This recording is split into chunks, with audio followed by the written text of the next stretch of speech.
Dear viewers, আমরা যারা গার্মেন্টসে কর্মরত আছি কিংবা নতুন, আমরা অনেক কিছু জানি এবং আরও অনেক কিছু জানা প্রয়োজন। আজকে আমরা একটি গুরুত্বপূর্ণ বিষয় জানব। এরকম আরও গুরুত্বপূর্ণ বিষয়ে ভিডিও এবং পরামর্শ পাওয়ার জন্য এই চ্যানেলটা সাবস্ক্রাইব করবেন।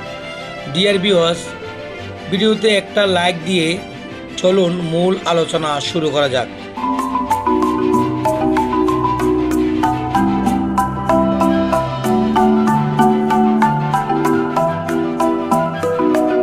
ডিয়ার ভিউয়ার্স, আজকে আমাদের গুরুত্বপূর্ণ আলোচনা হচ্ছে গার্মেন্টস প্রতিষ্ঠানের 7 ওয়েস্ট টাইম। ডিয়ার ভিউয়ার্স, আমরা জানি আমরা কাজ করতে গিয়ে বিভিন্ন সময় বিভিন্ন কারণে আমাদের সময় নষ্ট হয়। আজকে আমরা জানব যে কিভাবে এবং আমাদের সময়গুলো নষ্ট হয়ে আমাদের প্রোডাকশন বা প্রোডাক্টিভিটি কম হয়। ইন্ডাস্ট্রিয়াল ইঞ্জিনিয়ারিংয়ের ইন্টারভিউ দেওয়ার সময় এই প্রশ্নটা খুবই কমন আসে যে 7 ওয়েস্ট টাইম সম্পর্কে বিস্তারিত বলেন। আজকের ভিডিওটা আপনি মনোযোগ সহকারে দেখলে আপনি খুব সহজেই জানতে পারবেন 7 ওয়েস্ট টাইম কী এবং এটির বিস্তারিত। 7 ওয়েস্ট টাইম মনে রাখার জন্য আপনি খুব সহজে এই বিষয়টা ফলো করতে পারেন। সেটি হচ্ছে TIMWOOD, TIMWOOD, TIMWOOD. এই শব্দটা মনে রাখলে আপনি খুব সহজে 7 ওয়েট সম্পর্কে বলতে পারবেন এবং বিস্তারিত ভালোভাবে বলতে পারবেন। 1 নম্বরে জানতে পারবেন টি দিয়ে হচ্ছে ট্রান্সপোর্টেশন, পরিবহন বা যাতায়াত। এখানে গার্মেন্টসে এই বিষয়টাকে অন্যভাবে মিন করে, যেমন আমি লেআউট করার সময় আয়রন দিলাম এক জায়গায় এবং পকেটাস দিলাম তার চেয়ে দূরে, তাহলে আয়রন করার পর আবার ট্রান্সপোর্ট করে পকেটগুলো নিয়ে যেতে হচ্ছে পকেটাসের কাছে। এখানে একটা সময় নষ্ট হয়। যদি আপনি লেআউট করার সময় আয়রনের পাশে পকেটাসের মেশিনগুলো দেন তাহলে এখানে সময় নষ্ট হবে না। এটিকে আমরা বলি ট্রান্সপোর্টেশন। এরপরে 2 নম্বরে জানতে পারবেন আই দিয়ে হচ্ছে এক্সট্রা ইনভেন্টারি। ইনভেন্টারি অর্থ হচ্ছে তালিকাভুক্ত করা। আমরা জানি অনেক সময় বিভিন্ন কারণে আমাদের তালিকাভুক্ত করতে হয়। অনেক সময় দেখা যায় কোনোটা প্রয়োজন নাই আমাদের, তারপরে ওইটাকে আমরা তালিকাভুক্ত করে সময় নষ্ট করি। এই সময় নষ্ট করা যাবে না, ওটাকে আমরা বলি এক্সট্রা ইনভেন্টারি। এরপরে 3 নম্বরে জানতে পারবেন এম দিয়ে হচ্ছে এক্সট্রা মোশন। এক্সট্রা মোশন অর্থ হচ্ছে অতিরিক্ত গতি, অযথা হাঁটাহাঁটি করা।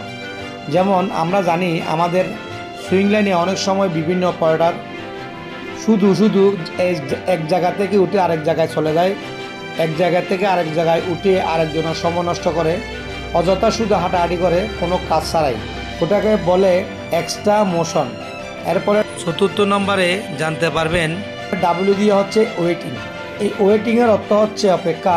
অপেক্ষা বলতে এখানে বুঝিয়েছে যে যদি একটি সুইং লাইনে কোনো কারণবশত একটা প্রসেসের কোয়ালিটি কিংবা মেশিন নষ্ট হয়, তাহলে এখানে মেশিনটা সারতে অনেকক্ষণ সময় লাগে।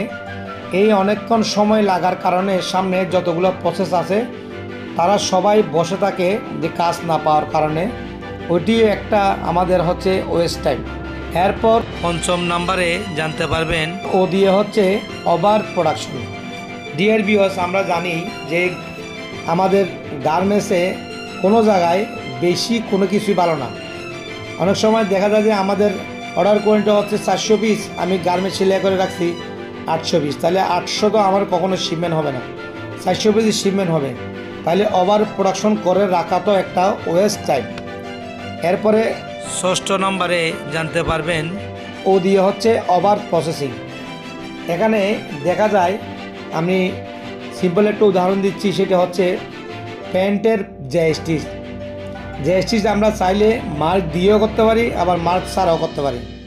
যদি আমরা মার্ক দিয়ে করি তাহলে আমাদের সময় লাগবে বেশি, এবং আমরা যদি মার্ক না দিয়ে করি আমাদের সময় লাগবে কম, প্রোডাকশন বেশি হবে। ওখানে ওইটাকে বলা হয় ওভার প্রসেসিং। এরপরে 7 নম্বরে জানতে পারবেন ডি দিয়ে হচ্ছে ডিফেক্ট। ডিফেক্ট অর্থ হচ্ছে ত্রুটি। আমরা জানি আমরা কাজ করার সময় অসতর্ক থাকার কারণে আমাদের অনেক সময় ডিফেক্ট হয়, এবং ডিফেক্টটা রিপেয়ার করতে গেলে আমাদের অনেক বেশি সময় লাগে। এখানে সময় নষ্ট হয়। একটি গার্মেন্টস করলে আবার রিপেয়ার করা যতটুকু সময় যায় ততক্ষণ রানিং প্রোডাকশন আরও বেশি করা যায়। এখানে সময় নষ্ট হয় এবং গার্মেন্টস প্রতিষ্ঠানের সুনাম নষ্ট হয়। ডিয়ার ভিউয়ার্স, এতক্ষণ আমি 7 ওয়েস্ট টাইম নিয়ে আলোচনা করছি। আশা করি আপনারা বুঝতে পারছেন। যদি কোনো প্রকার বুঝতে অসুবিধা হয় এবং আরও কিছু জানার প্রয়োজন অবশ্যই আমাকে কমেন্টে জানাবেন এবং এই ভিডিওতে আপনি একটা লাইক দিবেন, শেয়ার করবেন অন্য মানুষ উপকার হওয়ার সাথে।